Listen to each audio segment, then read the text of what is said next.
Mandvi auditorium hall ખાતે the Mandvi education society દ્વારા એક રાષ્ટ્રીય ચૂંટણી પર પરિસંવાદ કાર્યક્રમ યોજાયો.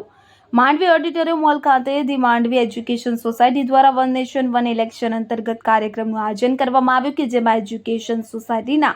ઉપપ્રમુખ અને ગુજરાત પ્રદેશ વન નેશન વન ઇલેક્શનના સહસંયોજક જગદીશભાઈ પારેખ દ્વારા સુંદર માર્ગદર્શન આપવામાં આવ્યું હતું. ત્યારબાદ સમર્થન પત્ર વાંચી સંભળાવ્યું હતું તથા આદિજાતિ વિભાગના મંત્રી કુંવરજીભાઈ હળપતિએ જણાવ્યું હતું કે આપણા દેશના વડાપ્રધાન નરેન્દ્રભાઈ મોદીએ જે નેમ લીધી છે તેને આપણે સર્વે સાર્થક કરવાની છે. વન નેશન વન ઇલેક્શન અંગે જણાવ્યું હતું કે આપણા રાષ્ટ્રમાં એક જ ચૂંટણી થવી જોઈએ જેને કારણે આર્થિક ખર્ચાઓ પર પણ ઓછો થશે અને આ પ્રસંગે પરિસંવાદના મુખ્ય વક્તા ડોક્ટર અનિલભાઈ પટેલ પૂર્વ ચેરમેન બાંધકામ શ્રમયોગી કલ્યાણ બોર્ડ દ્વારા જણાવવામાં આવ્યું હતું કે એક રાષ્ટ્રીય ચૂંટણી અંગે થનાર ફાયદાઓ અંગે માર્ગદર્શન આપ્યું હતું કે જેમાં આર્થિક અને ઐતિહાસિક તથ્યો તેમજ આર્થિક સામાજિક ફાયદાઓ અંગે જરૂરી વિસ્તૃત માર્ગદર્શન પૂરું પાડવામાં આવ્યું હતું. ત્યારબાદ વિવિધ ફેકલ્ટીઓના પ્રોફેસરો સ્ટુડન્ટ્સો દ્વારા આ કેમ્પેઇનમાં પોતાની સહી કરી સમર્થન આપ્યું હતું. આ પ્રસંગે એજ્યુકેશન સોસાયટીના પ્રમુખ ડોક્ટર વાસુદેવભાઈ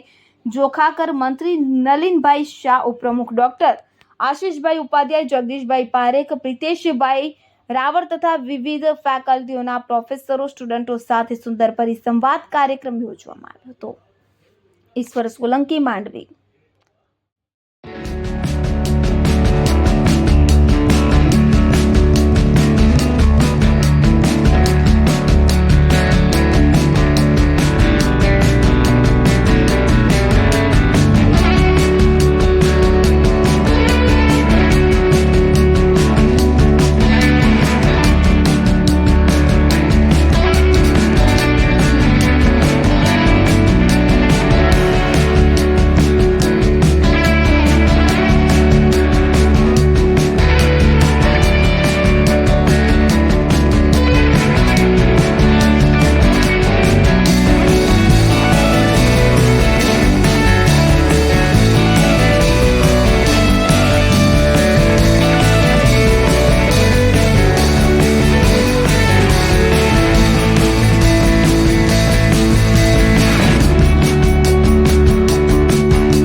આયોજન કરવામાં આવ્યું છે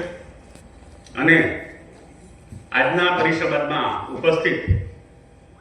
આપણા વિદ્વાન અને prime speaker of today's event doctor Anilbhai Patel સાહેબ, અમદાવાદથી બીજા જેવા આપણે બધા જેમને ડિબેટમાં જોઈએ છે તેવા ડોક્ટર કમલેશભાઈ રાજગોર, આપણા સૌના લોકલાડીલા ધારાસભ્ય શ્રી 157 માંડવીના અને ગુજરાત સરકારમાં જેઓ મંત્રીશ્રી તરીકે છે તેવા કુંવરજીભાઈ હળપતિ સાહેબ, સાથે ઉપસ્થિત ધી માંડવી એજ્યુકેશન સોસાયટીના પ્રમુખ શ્રી ડોક્ટર વાસુદેવભાઈ જોખાકર, માનવ મંત્રી શ્રી નલિનભાઈ શાહ, શ્રી રાજેશભાઈ પટેલ. બતાવીને મારા આગળ જવાનું હોય, મુખ્ય વક્તા આપણી વચ્ચે છે, પણ દેશના વડાપ્રધાન નરેન્દ્રભાઈ મોદી સાહેબની જે નીમ છે, એક રાષ્ટ્ર એક વન નેશન વન ઇલેક્શન, એક રાષ્ટ્રની અંદર એક જ ચૂંટણી હોવી જોઈએ, એક સાથે રાષ્ટ્રમાં ચૂંટણી થાય, એના માટેનું બિલ પારિત કરવા માટેના અથાગ પ્રયત્નો કર્યા છે. સમગ્ર ભારત દેશના 50% રાજ્યોની અંદર જ્યારે આ બિલને સમર્થન મળે ત્યારે આ બિલ પાસ થાય અને એના માટે દરેક રાજ્યની ગ્રામ પંચાયતો પણ એને ઠરાવમાં પાસ કરે. એ સંદર્ભમાં આપણે બધા આજે આગળ વધી રહ્યા છે. નરેન્દ્રભાઈનો વિચાર બહુ સારો છે કે આખા હિન્દુસ્તાનની અંદર એક જ સાથે ચૂંટણી થાય. તો મિત્રો, એક રાષ્ટ્ર શ્રેષ્ઠ રાષ્ટ્ર બનાવવા માટે દેશમાં જુદા જુદા પ્રકારના નિર્ણયો લીધા છે અને કેટલીક આપણી સાથે આની પહેલા વાત પણ કરી છે. મિત્રો, નરેન્દ્રભાઈના નેતૃત્વમાં આપણે સૌ જાણીએ છીએ કે ગુજરાતમાં તો આપણે એનું નેતૃત્વ અનુભવ્યું છે, પરંતુ એક વિઝનરી નેતૃત્વ, લાંબા ગાળાના આયોજન, રાજકીય ગણતરીથી એટલે મત બેંકથી ઉપર ઉઠીને લેવાતા નિર્ણયો,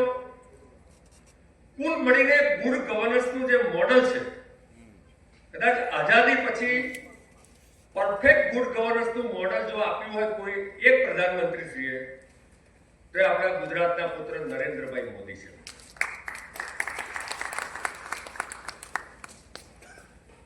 મિત્રો, નરેન્દ્રભાઈએ એક રાષ્ટ્ર શ્રેષ્ઠ રાષ્ટ્ર બનાવવા માટે